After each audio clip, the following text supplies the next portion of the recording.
السلام عليكم ورحمة الله وبركاته. أحدينا ثانية إني برتو ندوة إنجينيرينج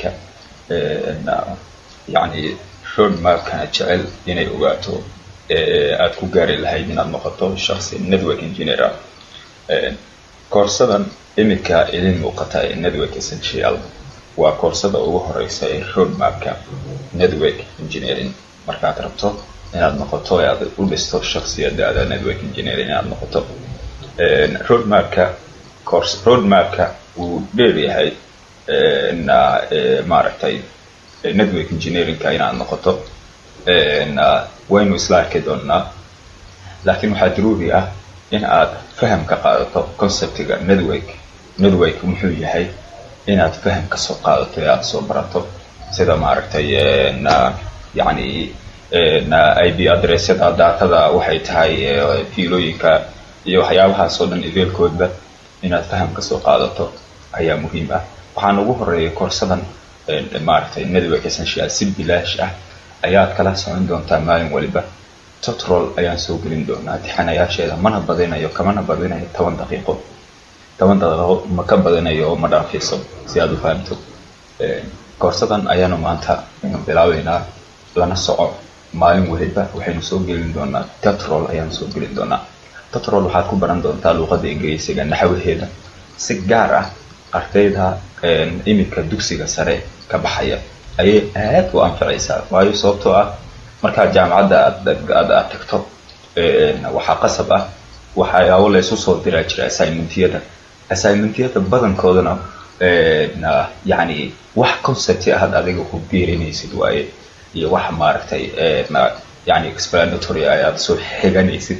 yaad meel kale ka soo xiganaysid. inta meel kale laga soo xigtay way yartahay laakiin waxaad adiga ku beerinaysid ayaa badan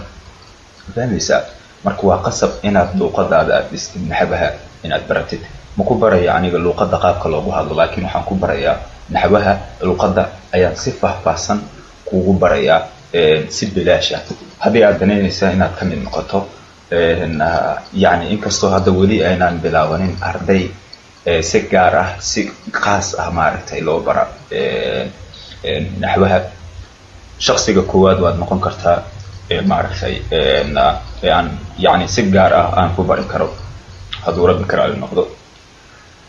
marka maanta koorsadan ayaan kusoo biiriyay tutorial oo koorsadan ayaynu qaadan doonaa. wayna sii soconaysaa ogaada waxaa sii soconaya network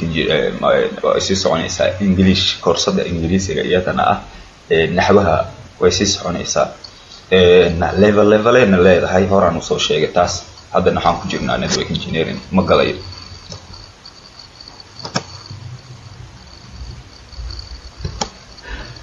koorsadu marka objectives ayay leedahay.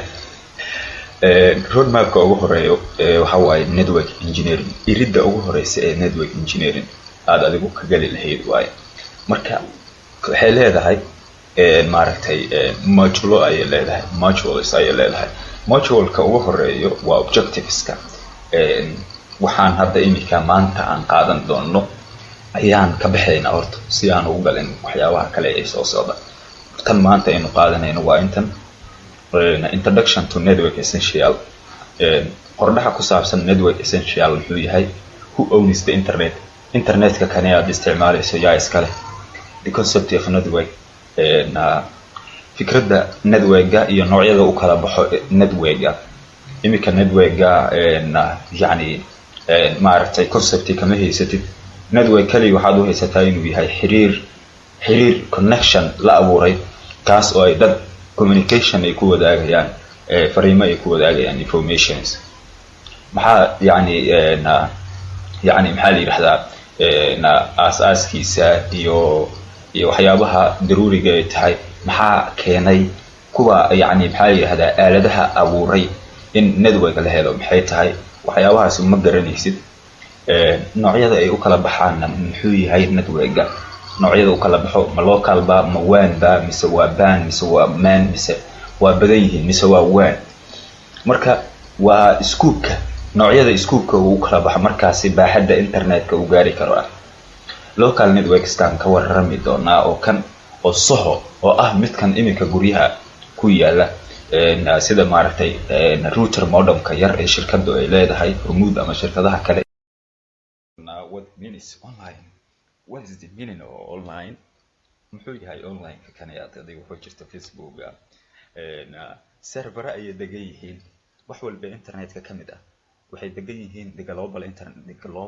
internet ay degan yihiin kaas oo maaragtay markii hore abuuray routers la isku xiray routeradaas oo midba network kale oo uu ka duwan yahay ayuu maaragtay wada hadalsiinaya oo uu isku xiraya dabeetana wuu baahayaa network waxa baahinaya waxa la yiraahdo waanu gaari doonaa waxa baahinaya waxa la yiraahdo switches ayaa baahinaya switches kaasi ayaa abuuray waxa la yiraahdo yani internetka inuu baaho iskuubkiisa kuwaasoo maaragtay very powerful switches la yiraahdo core switcheska ama core layer ayay ka shaqeeyaan kuwaasoo xawaarahooda aad u sareeyo yani looguna isticmaalo in magaalo iyo magaalo kale internet loogu gudbiyo sida fiilada fiber optic ee single mode ama multi mode ka waynu gaari doonaa waxaas oo dhan imika hadii aan ugu hor dhaco fahmaysid waynu gaari doonaa xitaa network essential lagu matalagalay inaynu ku qaadano marka aynu sharaxayno fiber optic kaligiis marka aynu sharaxaad ka bixinayno waa levelka labaad ee CCNA ayaa lagu talagalay levelka saddexaad aan dhaho waayo levelkan backtracer ayaa ku xig inaad fahamtid oo toolskii sida uu shaqeynayeen sida communication ku dhacay inaad fahamtid ayaa ku xig koorsadaas oo wax yar soconaysa koorsada waxa ku xig marka CCNA ayaa ku xig oo levelka saddexaad waaye ama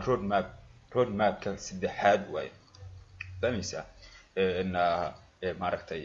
network engineering inaad noqoto so waxaa kaloo noogu xigi doona cinwaankan kale ee cinwaanada kale imika hoos ka muuqda aad arkaysid data transmission ayaa noogu xigay data sida xogta loo gudbiya imika fariin baad diraysaa fariinta maxaa diraya adigu fariin sawir baad dirtay sawirka waa data ceeriin ah sawirka waa data ceeriin ah si loo gudbiyo datadaasi ceeriinka ah waxay u baahan tahay marin ay marto ayay u baahan tahay marinkaasi ayaa la yiraahdaa data transmission waxay isticmaalaysaa marka types of personal data maxay tahay noocyada personal data ee maaragtay aynu ku direyno xogta aynu xogta ku gudbinayno qaybta labaad waa the bit oo ah aasaaska xogta wixii la gudbinayay cabirka ay ahayd bit smallest information of byte 8 byte 8 marka bitkani waa smallest information waaye waa shayga ugu yar ee data ah ee taleefankaaga ama computerkaaga uu haysto ama taleefankaaga marka xog loo soo diro uu ku fahmi karo oo uu aqrin karo oo ka kooban waxa la yiraahdo waxay ka kooban tahay 0 iyo 1 ayay ka kooban tahay bitka ayuu isku bedelaya byte ayuu isku bedelayaa marka byte-ka wuxuu noqonayaa 8 bits ayuu noqonayaa fahmaysa 8 bits ayuu noqonayaa 8 bitkaasi ayaa wuxuu isku bedeli doonaa megabyte ayuu isku bedeli doonaa way sii soconaysaa datada siday u kala weyn tahay waa markaas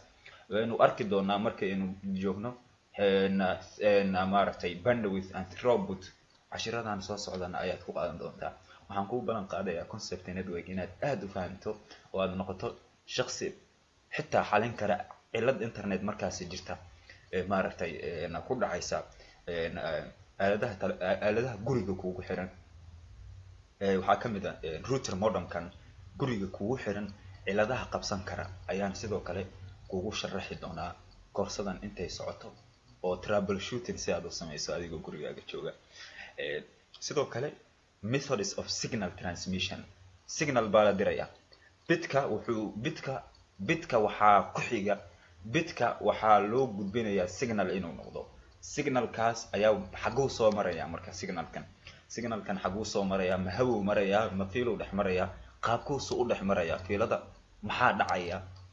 marka waxyaabaha dhacaya falgalka dhacayo ayaanu ku arki doonaa methods of signal transmission-ka sidoo kale waxaanu baran doonaa hadda kii aan ka warramayay bandwidth and throughput oo ah yani cabirka datada aad haysatid miyay maaragtay qaadi kartaa waxa aad imika aad rabtid inaad dirto ama waxa kugu jira computerkaaga space-ka storage-ka miyuu qaadi karaa kaas ayaa la yiraahdaa bandwidth oo ah zaiskii daataday ku jirtay, throughput oo ahaa wixii adiga maaragtay kugu jiray oo kayd data ah miyaad diri kartaa, yaad soo diraysaa, cidaad u diraysid miyay xamili kartaa, macnaha storage ku filan datadani aad dirayso storage ku filan ma haysataa oo enough maaragtay sufficient storage ma haysataa ee aad dirayso qofka aad u dirayso datadan. marka cashirkeena waa badiyay oo hadalkan badiyay sharaxaadii maaragtay cinwaanada ayaan wax yar sharaxaada ka bixiyay. cashirka koowaad waaye qaybtan cashirkeena koowaad ee maanta halkan ayuu inoogu egyahay. inta maalinta xigta ee cashirka labaad iyo sharaxaada ugu horeeya cinwaankan ee introduction to network inta aynu kaga kulmi doono. markii hore cashirkan imika soo fahan waxaan ku rajeynayaa inaad yani waxyaabo badan aad sii raadiso. waxaan se kugula talinayaa inaadan iga hor dhicin oo aan cashirada sharaxaadooda aan galno markii cinwaan lagu siiyo sharaxaadiisa ee aadan dib maaragtay maxaa la yiraahdaa markii lagu siiyo ayaad research ka sameyn kartaa oo aad wax baari kartaa oo aad ogaan kartaa. wayna wanaagsan tahay sida ugu fudud aad wax ku baran kartaana waxay tahay wixii lagu siiyo inaad dib u qorto, inaad dib u baarto, aad wixii ka soo baxay research-ka ahaa inaad qorto, aad akhriso, ayaad ku fahmi kartaa, aad sii gudbiso. haddii aad u fiirsato koorsadii ingiriisiga ee maaragtay naxwaha waxaan ku soo sheegay waxaad ku baran kartaa inaad shakhsiga kale aad sii gudbiso, maalin walba kaad qaadato inaad sii gudbisid ayaad ku baran kartaa. koorsadaasi cidda u baahanna si private ah inay u barato way soo xiriiri kartaa oo si private ah ayaan ugu dhigayaa. tutorial ayayna kala socon kartaa channelka YouTube-ka aynu ku leenahay aynu soo gelinayno. sidoo kalena Facebook iyadana maana u sameynin laakiin waa qasab inaanu sameeyo aan soo gelino insha Allah hadduu rabbi ka noqdo si bilaash ah ayaad ku qaadan doontaa network essential. السلام عليكم.